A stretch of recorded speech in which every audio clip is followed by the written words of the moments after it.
everybody, welcome back to Prepper Junkie. Today on the table we have PSA AK-104. Let's get this review started.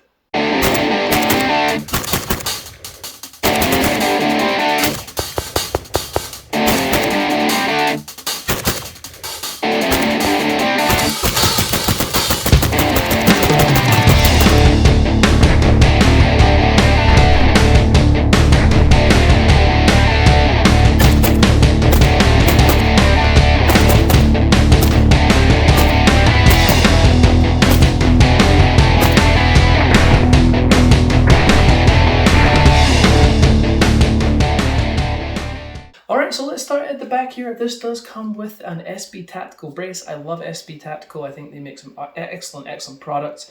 And so this is their folding brace right here. So sometimes when you get these can be pretty stiff to push up. So sometimes you need a little more force, but you can fold it over just like so. And this being the 104, it does make it a nice little compact package. Now, people ask me all the time, can you fire with this closed? Yes, you absolutely can. Charging handles on this side, I can still get my hand around the grip and I can still manipulate the trigger just fine. I can also still get under and take the mag out, so I can still do everything with that closed if I need to. Now, if you decide you don't want a brace on it, or if you want to SBR it, you want to change the brace out, whatever it is you want to do, it's a simple screw to take it off right here because it's attached to a 1913 pick reel right here, which is awesome. Makes it super easy to change stuff out. If you're not too familiar with AKs, this is your dust cover. You have the takedown button right here, and we have a stamped lower receiver. Now, all the rivets and everything looks great. PSA has done an excellent job. Everything's super clean where it should be. On the other side here, you have this rail mount right here. And so this is for actually attaching a rail to it, so you can put a pick rail on top here if you want to have an optic or something like that on top. That's what that is for. Moving down, we have some very classic looking AK furniture. This is just plastic, has some texturing on either side of the grip. Typical AK grip style, feels good in the hand, no complaints there. Moving along, we do have a really large trigger guard right here. Gives you a lot of space if you're wearing gloves or if you just have big fingers or whatever it may be. It does have a standard, very basic AK trigger in here. Trigger works just fine. You've got a little bit of take up. Now it's a single stage. There's no really defined wall, and it just kind of rolls through almost. Let's maybe do it this way. So got a little bit of take up and then right through. I don't feel any wall. It's really just a straight through roll through trigger. The brake's pretty decent. So that again. The brakes is pretty decent, as I just said. And we got the reset. You got a little bit of let out, and then a very positive and tactile and audible brake. So it's not a bad trigger. I definitely would personally upgrade these to the ALG triggers that they've made for AKs. They're pretty inexpensive, they're pretty easy to install, and they're very nice. I'm a huge fan. Okay, moving forward, we have a paddle release mag right here. If you've seen my other videos, I love paddle release mags. And then we have a PSA AK mag. They started making their own mags. So you might get a Magpul mag or you might get a PSA mag, it just depends. Moving on up, we have our rear sight here. This is designed to go out to 800 yards. I'm never hitting anything at 800 yards unless it's maybe something the size of a bus. So that's just, I'm getting older, my eyes aren't great. So, but you can take this out to 800 yards, and obviously it works in conjunction with this front sight post right here. So yeah, they do come standard with this. Moving up, this is your gas tube right here. There's a little lever right here that you would flick up to take out your gas tube once your bolt is out. Then obviously the furniture is very classic looking AK style again, just like the grip. So yep, and then we have a sling attachment right here. Moving up, the barrel is a 12.5 inch 4150 steel barrel.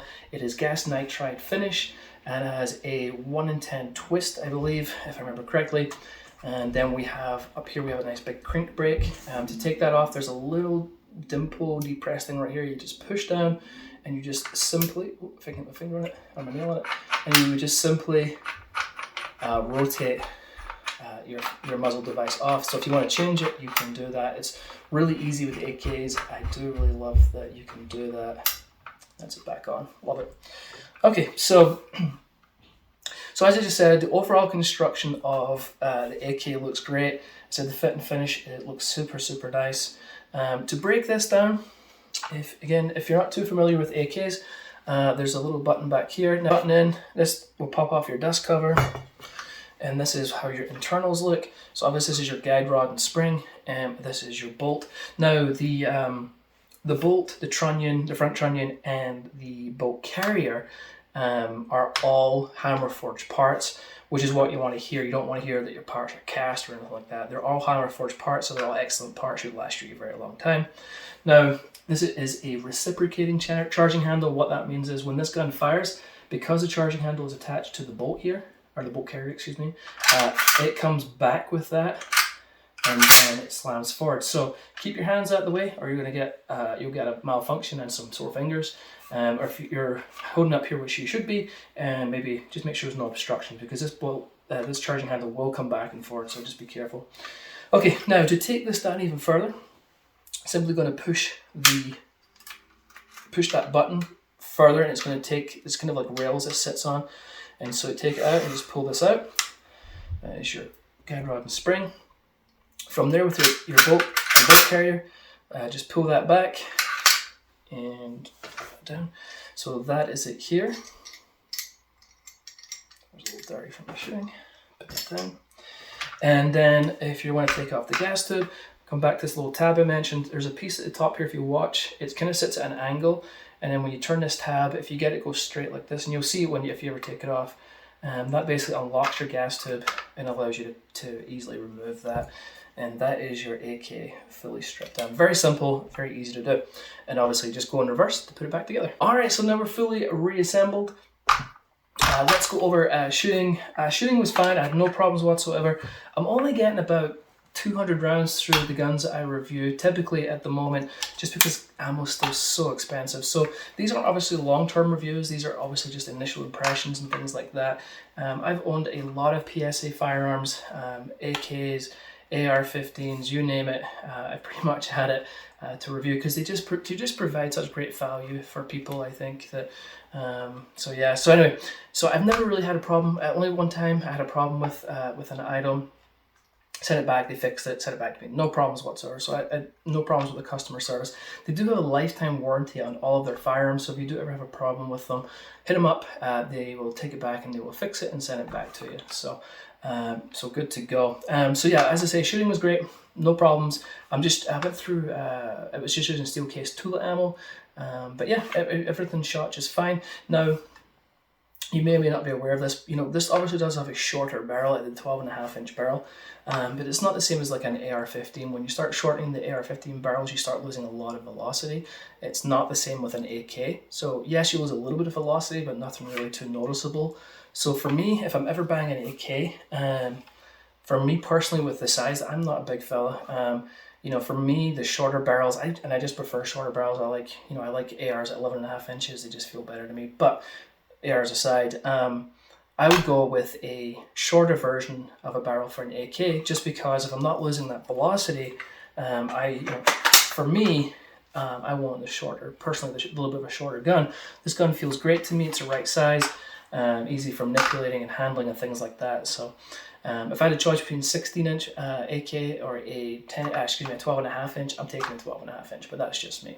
Anyway, that's pretty much it, folks. These are good to go. If you have any questions, any comments, please let me know in the comments down below. Link is in the description if you want to buy one of these. Price at the time of posting this, I believe, was $1,099. And if you haven't hit that like and subscribe button, please do so. It doesn't cost you a dime, but it really helps me out, and I greatly appreciate it. And that's pretty much it. All right, folks, until next time, I'll catch you later.